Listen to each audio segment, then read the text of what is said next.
وعلیکم السلام ورحمۃ اللہ وبرکاتہ۔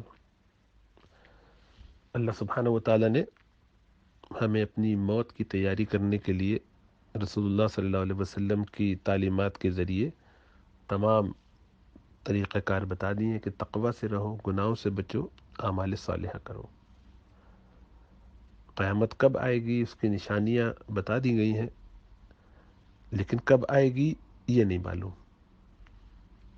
ان اللہ عنده علم الساعہ، یہ اللہ کے پاس ہے اس کا علم، اس لیے اس کو اتنا بڑھا چڑھا کے اور اس کو اتنی زیادہ اہمیت دے کر چلنا یا اس کی طرف توجہ کرنا یہ درست طریقہ نہیں ہے۔ قیامت کی نشانیاں پوری ہو گئیں، ہو جائیں گی، اس سے کوئی فرق نہیں پڑتا۔ جو شخص جس دن مر رہا ہے، جس وقت اس کی موت آ جاتی ہے، اس کی قیامت تو قائم ہو گئی، اس کے لیے اب اس سے آگے کیا رہ گیا؟ عمل کی میعاد ختم ہو چکی، تو اس کو تو اس سے پہلے پہلے کرنا ہے۔ اس لیے اپنے اعمال کی اصلاح ضرور کرنی چاہیے، لیکن یہ ہمارا فوکس نہیں ہونا چاہیے کہ قیامت کب آئے گی۔ ایک صحابی نے پوچھا اللہ کے رسول صلی اللہ علیہ وسلم سے کہ اللہ کے رسول صلی اللہ علیہ وسلم قیامت کب آئے گی؟ متی الساعہ، آپ نے فرمایا کہ ما اعددت لها، تم نے اس کے لیے تیاری کیا کی ہے؟ کیونکہ یہ مقصد کا سوال ہے، یہ کوئی اہم سوال نہیں ہے کہ قیامت کب آئے گی، اسی لیے اللہ نے اس کو چھپا کے رکھا ہے۔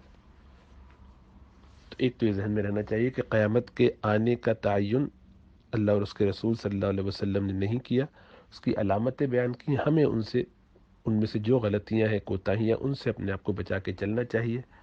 کہ اولاد نافرمان ہو جائے گی مثلاً، تو اس میں تربیت کرنی چاہیے، اپنی بھی اپنی اولاد کی بھی۔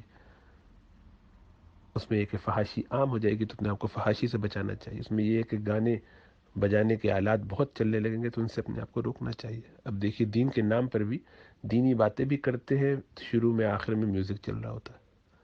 دیندار لوگ بھی خود موسیقی سے بچ بھی جاتے ہیں، تو وہ جب کلپ فارورڈ کرنی ہوتی ہے تو اس میں میوزک ہوتا ہے، کر دیتے ہیں۔ اس طرف ان کا ذہن نہیں جاتا کہ وہ گناہ کو خود ہی ترویج دے رہے ہیں، خود ہی اس کو بڑھا رہے ہیں۔ تو ہمیں اپنے آپ کو ان چیزوں سے بچانا ہے جو اللہ کی نافرمانیاں ہیں، تقوی سے رہنا ہے، نبی اکرم صلی اللہ علیہ وسلم کے طریقوں کو اپنی زندگی میں لانا ہے۔ پھر دجال آتا ہے، شیطان کی چالیں چلتی رہتی ہیں اور وہ آگے کتنا بڑھ جاتا ہے اور قیامت آ جاتی ہے۔ ان میں سے کوئی چیز ہمیں نقصان نہیں پہنچائے گی بشرطے کہ ہم تقوی سے رہیں۔ تو آپ نے ان کے سوال کو کہ قیامت کب آئے گی نہیں انٹرٹین کیا، بلکہ فرمایا کہ تم اس کی تیاری کیا کر چکے ہو یہ بتاؤ، تاکہ مقصد پہ بات ہو۔ مقصد ہے کہ اس کی تیاری کی جائے، تو پھر بتایا کہ ہاں بھی یہ تیاری ہے، یہ کرنا ہے۔ تو اصل مقصد یہ زندگی کا کہ اپنی آخرت کی تیاری کی جائے۔ مثلا آپ کو یہ پتہ چل جائے کل قیامت آئے گی تو کیا فرق پڑتا ہے؟ اگر آپ گناہوں کی زندگی ہی میں ہیں تو آپ کے لیے تو وبال ہی بنے گا وہ، اور اگر آپ تقوی سے رہنے والے ہیں تو آپ کے لیے انشاءاللہ تعالیٰ یہ خوشخبری ہے۔ قیامت جب بھی آ جائے ہم اس سے یعنی بھاگ نہیں رہے ہیں، نہ بھاگ سکتے ہیں، نہ ہمیں بھاگنا چاہیے۔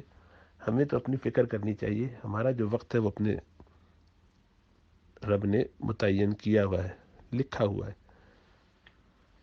موت کا جو وقت ہے وہ متعین ہے، تو اپنی فکر میں لگیں، اعمال کی طرف لگے رہنا، کوشش کرنا، تقوی سے رہنا، بس یہ زندگی کا مقصد ہے۔ تو بہت ساری چیزوں کو ہوا بنا دیا جاتا ہے۔ تو ایک بات، دوسری بات یہ، کسی بھی موضوع پر کسی بھی عنوان سے جو بات چل رہی ہو، کبھی بھی ایسے شخص کی کوئی بات سننے کی یا اس کو آگے بڑھانے کی یا اس کے بارے میں غور کرنے کی فکر بھی نہیں کرنی چاہیے جو باقاعدہ کسی مدرسے سے سند یافتہ عالم نہ ہو، جس کو دیگر علماء کی سپورٹ نہ ہو۔ دونوں چیزیں ہونی چاہیے۔ ایک آدمی کسی مدرسے سے پڑھ کے فارغ تو ہو گیا، لیکن بعد میں اس کے عقائد خراب ہو گئے، اس میں فساد آ گیا، اب علماء کی اس کو سپورٹ نہیں حاصل ہے، تو ایسے شخص کی باتوں پہ بھی نہیں آنا چاہیے، نہ اس کی باتیں سننی چاہیے۔ ہمارے پاس اتنا فالتو وقت ہونا ہی نہیں چاہیے کہ ہم ادھر ادھر لوگوں کو سنیں اور کہیں یا اس کو ایون ویریفائی بھی کروائیں۔ اب یہ ہو سکتا ہے کہ کوئی شخص عالم دین ہے، آپ کو نہیں معلوم، تو جب تک آپ کو نہیں معلوم آپ کے لیے وہ عالم دین قابل قبول نہیں ہے۔ معلوم کیجئے کہ کون صاحب ہیں، ان کا مطالعہ کیا ہے، کیا پڑھا ہوا ہے انہوں نے، انہیں کن کن لوگوں کی اجازت ہے، کن علماء کی طرف سے اجازت ہے ان کے عقائد میں۔ کہنے والا قادیانی ہے، منکر حدیث ہے، کس قسم کا بدعقیدہ ہے، ہمیں تو معلوم ہی نہیں ہے۔ تو اسلام کے نام پر آج بہت سارے لوگ بہت ساری باتیں کرتے ہیں۔ اب تو سب کا اپنا اپنا چینل بنا ہوا ہے، سب کے اپنے کلپس بنے ہوئے، اپنے یوٹیوب چینلز اور ٹک ٹاک، جو جس کا دل چاہ رہا ہے۔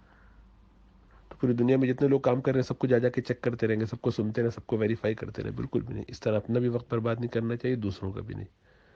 جب تک کسی کے بارے میں معلوم نہ ہو کہ یہ کون ہے، اس کی باتیں سننے کی ضرورت ہی نہیں ہے، اتنا ٹائم ہی نہیں ہونا چاہیے ہمارے پاس۔ جیسے علم، اللہ کے رسول صلی اللہ علیہ وسلم نے فرمایا کہ قیامت کے قریب اللہ سبحانہ و تعالیٰ علم کو اٹھا لیں گے۔ کس طرح سے؟ علماء کو دنیا سے اٹھا اٹھا کے، تو علماء جاتے جائیں گے، پیچھے جاہل رہ جائیں گے، اور لوگ انہی سے پھر پوچھنا شروع کریں گے۔ تو ان کا اپنا قصور تھا کہ پہلے سے علماء سے رجوع نہیں کیا، اپنے علم کو بڑھایا نہیں، اب وہ جاہلوں پہ ڈیپینڈنٹ ہو گئے۔ تو جاہل جو بات کہہ دے گا وہی بات ان کو اہم لگنے لگے گی، کوئی ویریفائی کرنے والے ہی نہیں ہے، کوئی چیک کرنے والا ہی نہیں ہے، اپنے پاس کوئی ایسی صلاحیت پیدا نہیں کی ہے، تو اس لیے اپنا نقصان بھی ہوا، اپنی نسلوں کا بھی نقصان ہوا۔ اس لیے آپ کو نظر آئے گا کہ یہ غیر محتاط باتیں، چیزوں کو سنسنی خیز بنا کر پیش کرنا،